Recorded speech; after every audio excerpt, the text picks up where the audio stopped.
Assalamualaikum warahmatullahi wabarakatuh. Perkenalkan, nama saya Prabelinya Yusran dengan NIM M1B119027.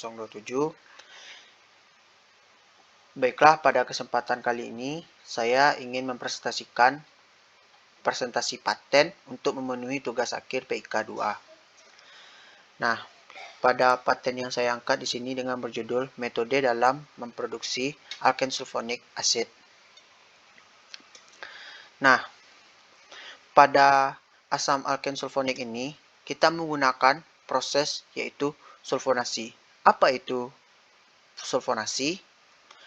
Sulfonasi ialah suatu reaksi organik di mana suatu atom hidrogen pada hidrokarbon aromatik digantikan oleh suatu gugus fungsi asam sulfonat SO3H dalam suatu substitusi elektrofilik aromatik. Nah, apa kegunaannya? Kegunaan dari alkane sulfonic acid ini adalah yang pertama, sebagai pembersih dan pencuci pakaian. Yang kedua, sebagai bahan pemanis buatan sakarin. Yang ketiga, sebagai bahan baku obat-obatan. Yang keempat, sebagai bahan pewarna. Yang kelima, sebagai bahan aktif dalam produk deterjen. Dan yang terakhir, digunakan sebagai bahan kimia tambahan untuk elektrodepo. Nah, proses pembuatannya terdiri dari dua tahapan. Yang pertama, oksidasi dialkil disulfida yang memiliki 3-9 atom sulfur dengan asam nitrat untuk membentuk alkana asam sulfonat, air, nitrogen oksida, dan produk sampingan lainnya. Yang kedua, regenerasi oksida nitrogen yang diperoleh dari langkah pertama dengan oksigen untuk menghasilkan asam nitrat dan daur ulang asam nitrat ke langkah pertama. Nah, di sini bahan bakunya ada dua, yaitu yang pertama asam nitrat dengan rumus HNO3, yang kedua nama IUPAC-nya yaitu nitric acid dengan kepadatan 1,51 G per cm kubik dengan massa molar 63,01 G per mol, titik didihnya 83 derajat Celcius, titik leburnya minus 42 derajat Celcius, dengan klarifikasi asam mineral. Dan yang kedua yaitu dimetil disulfida dengan rumus C2H6S2 dengan kepadatan 1,06 G per cm kubik dengan titik didih 110 derajat Celcius. Nah, di sini bisa kita lihat penampakan dari flowsheet dari paten yang saya ambil. Pada flowsheet ini ada beberapa alat. Yang pertama yaitu ada reaktor A dan reaktor B. Lalu ada beberapa kondensor yaitu C, D, I, H, L, dan K. Lalu ada dua buah column rectification vacuum yaitu G dan J. Lalu ada plate column yaitu E. Dan terakhir ada tabung untuk menampung asam nitrat yaitu F. Nah, langkah pertama dalam proses ini diawali dengan pengisian dari reaktor A. Reaktor ini diisi secara terus-menerus dengan menambahkan dua bahan. Yang pertama yaitu disulfida murni yang muncul dari aliran 1. Lalu ada asam nitrat dari kolom asam nitrat masuk ke dalam reaktor A.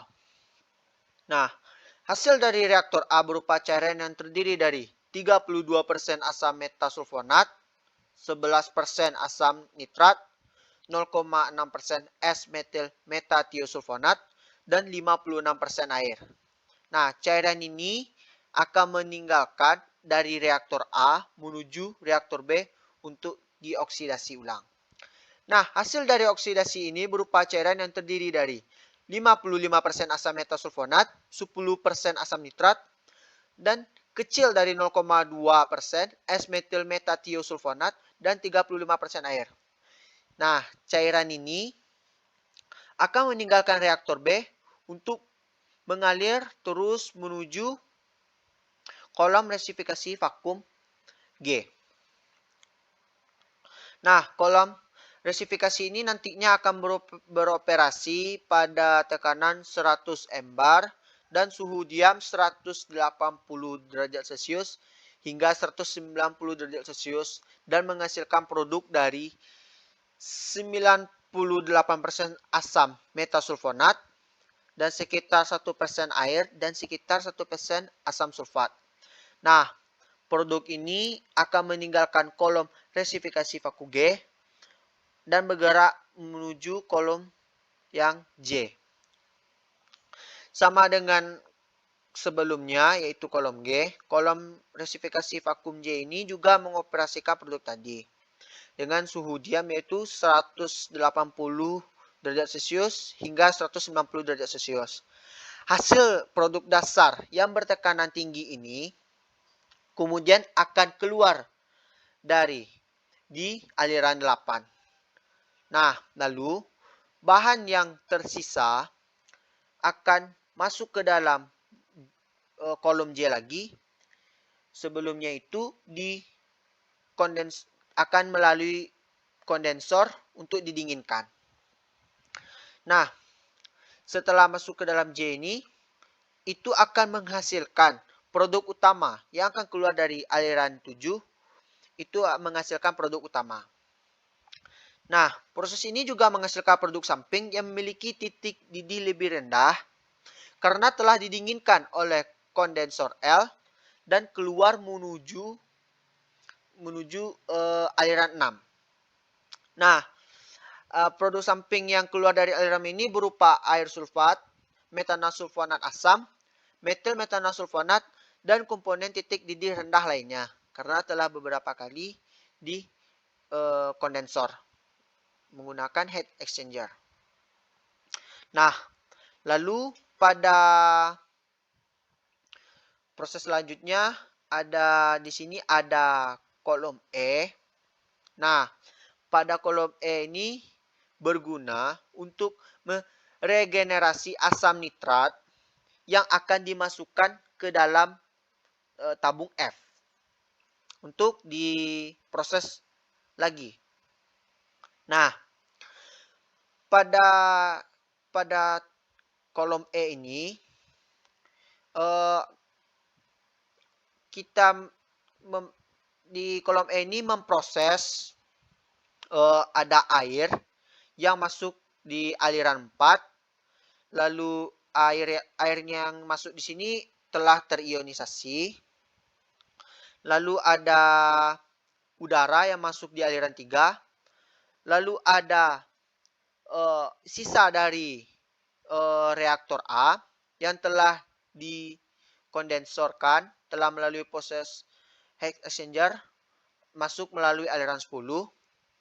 Lalu ada juga hasil sisa dari reaktor B yang telah melalui kondensor juga melalui aliran 11 dan aliran 12.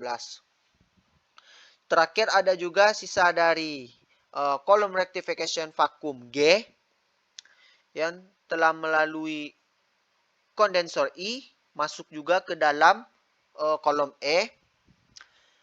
Setelah diproses akan menghasilkan asam nitrat yang dimasukkan ke dalam F dan mengeluarkan sisa berupa udara melalui aliran 5. Nah, mengenai hasil akhir pada aliran 7 tadi, kita mendapatkan hasil yaitu asam metasulfonat. Nah, asam metasulfonat ini kepadatannya yaitu 1,48 G per cm kubik dengan rumus CH4O3S dengan titik didih 167 derajat Celcius dengan kemurnian lebih dari 99% dengan warna transparan atau tidak berwarna dengan klarifikasi asam sulfonat. Nah, sekian dari presentasi saya. Apabila saya mengalami kesalahan, mohon dimaafkan. Saya akhiri dengan Assalamualaikum warahmatullahi wabarakatuh. Salam sejahtera buat kita semua.